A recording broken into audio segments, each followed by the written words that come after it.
අයිබෝවන් මගේ YouTube channel එකට ඔයාලව ආදරෙන් පිළිගන්නවා. අද මම ඔයාලට කියලා දෙන්න යන්නේ පනා කොට්ටා කියලා ඩෙසර්ට් එකක්. මේ ඩෙසර්ට් එකට අමතරව මම ඒකට උඩින් මක් කරන්න කැරමල් සෝස් එකක් හදාගන්නත් ඔයාලට කියලා දෙනවා. ඉතින් අපි බලමු ඒකට අද අවශ්‍ය වෙන්නේ මොනවද කියලා. ඉතින් මම කියන්නම් පනා කොට්ටා එක හදාගන්න අවශ්‍ය කරන ද්‍රව්‍ය ක්‍රීම්, සීනි, වැනිලා, ජෙලටින්. ඒත් එක්කම අපිට කැරමල් එකට අවශ්‍ය වෙනවා සීනි, ක්‍රීම්, බටර්. ඒ වගේම අපිට මේ වගේ පොඩි රෙමිකන්ස් දෙකක් ඕනේ වෙනවා. ඉතින් අපි බලමු කොහොමද අපි ඒක හදාගන්නේ කියලා. අපි ඉස්සෙල්ලාම මේ වගේ සීතල වතුර එකක් අරගෙන මේ ජෙලටින් ටික අපි ඉස්සෙල්ලාම පෙඟෙන්න දානවා.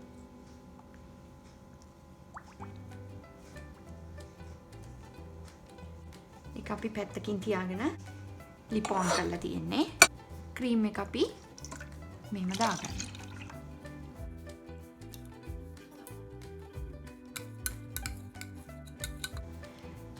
දැන් ඊට පස්සේ අපි මේක මේ වගේ කැඳි ගමන් අපි මේකට සීනි ටික දාගන්න. වැනිලා අපි එකතු කරගන්නවා.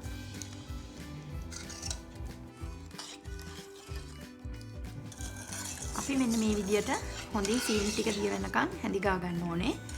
ඊට පස්සේ මේක බොයිල් වෙගෙන එන්න ලං වෙනකොටම අපි මේකේ ස්විච් එක ඔෆ් කරලා අපි ලිපෙන් බා ගන්න ඕනේ. මේකේ රස්නේ තියෙන්න ඕනේ. සාමාන්‍යයෙන් අපි මෙහෙම කරලා ඇඟිල්ල මෙහෙම දාලා බලනකොට අපිට යන්තම් රස්නේ තියෙන්න ඕනේ. ඒ කියන්නේ ගොඩ රස්නේ තියෙන්න බෑ.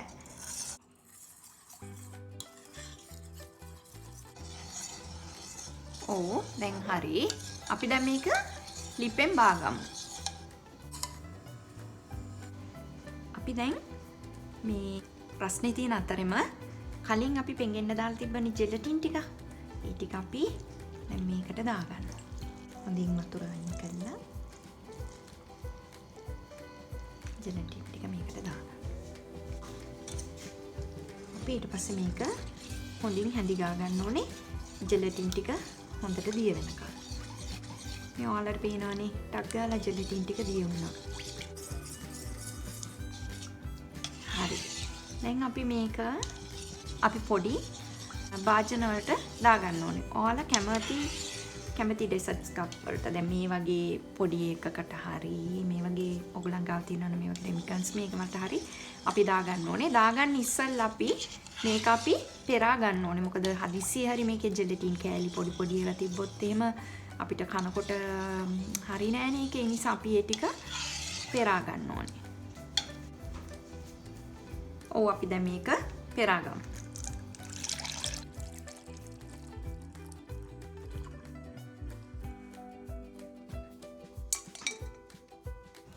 ඔව් අපි දැන් මේ පෙරාගත්ත ක්‍රීම් එක මේ වගේ රෙමිකන්ස් වලට දාන්න ඕනේ.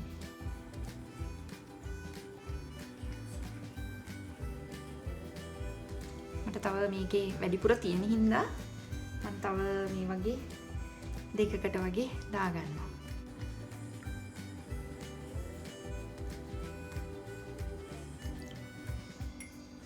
තවත් එකකට ඉඳ තියෙනවා. හරි. මම මේ හදපු ප්‍රමාණවල් ඔයගලන්ට ඔක්කොම සඳහන් කරලා තියෙනවා. මේකෙන් ඔයගලන්ට 5ක් විතර වගේ හදා ගන්න පුළුවන්. හරි. ඊට පස්සේ අපි මේක ෆ්‍රිජ් එකේ දාන්න ඕනේ. ඔයගලන්ට පැය 2-3ක් අතරත මේක සෙට් කරගන්න පුළුවන්. අපි දැන් මේක ෆ්‍රිජ් එකේ දාමු. අපි දැන් පනා කොට්ට එක ෆ්‍රිජ් එකට දාගත්තා. දැන් අපි හදා ගන්න ඕනේ කැරමල් සෝස් එක. එතකොට අපි මේ සීනි ටික ඉස්සල්ලාම අපි දාගන්නවා. ඊට පස්සේ මේක අපි පොඩ්ඩක් කැරමල් කරගන්නවා.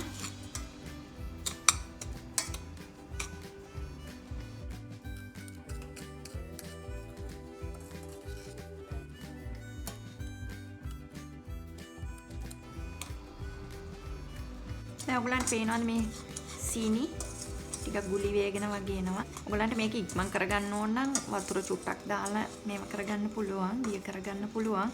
නමුත් මම නම් වතුර දාන්නේ නැහැ.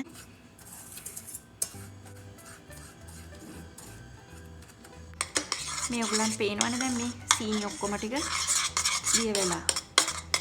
චූටක් අපි පාට එනකන් තියන්න ඕනේ. ලස්සන පාටක්.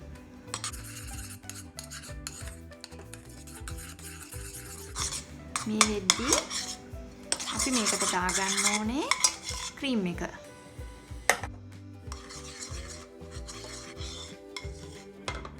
මේකට අපි දැන් ක්‍රීම් එක දාගන්න.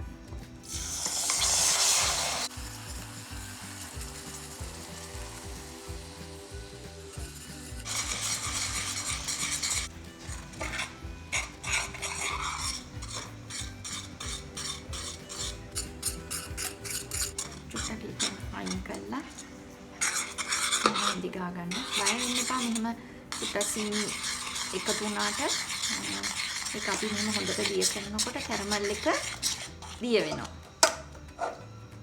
සුට්ටක් දෙකගෙන මේ ටික දිය කරගන්න.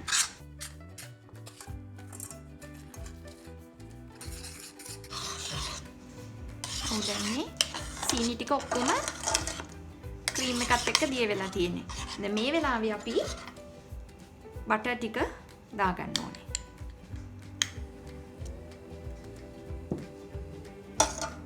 බටර් ටික හොඳට දිය කරගන්න ඕනේ.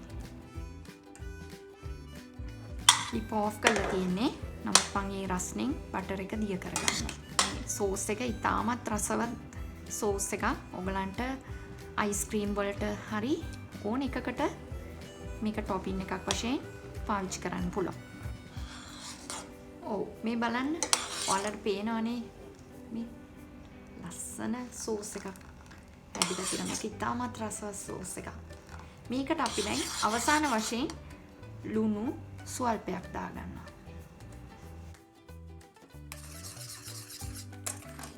අපි දැන් මේ සෝස් එක හදලා ඉවරයි.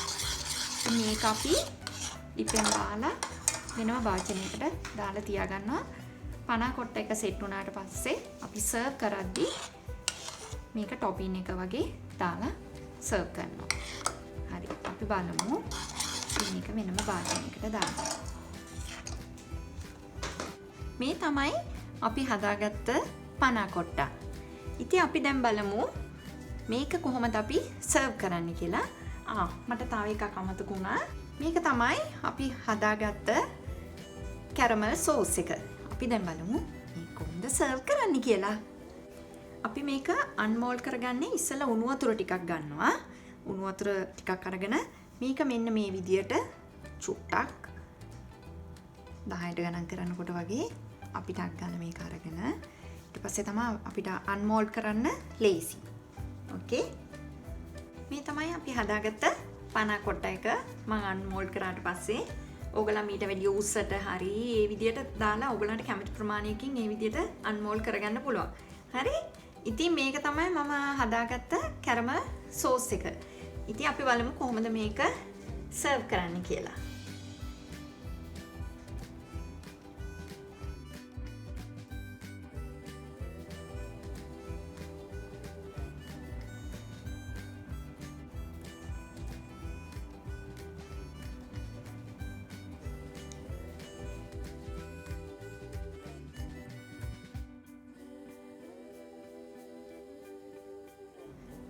මේ විදියට ඔයගලන්ට ලස්සන විදියකට දාලා ගන්න පුළුවන්.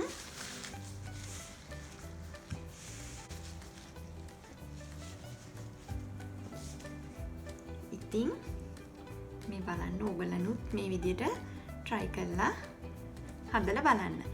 ඉතින් මට ඔයගලන් මේ පනා කොට්ටා රෙසිපි එකට කැමති නම් මට like එකක් දාලා මාව subscribe කරන්න. හරි. ඉතින් නැවතත් මේ වගේ රෙසිපි එකකින් ඔයාලගේ හමුවට එන්න. එතෙක් මම නවතින්න. මම Yvonne.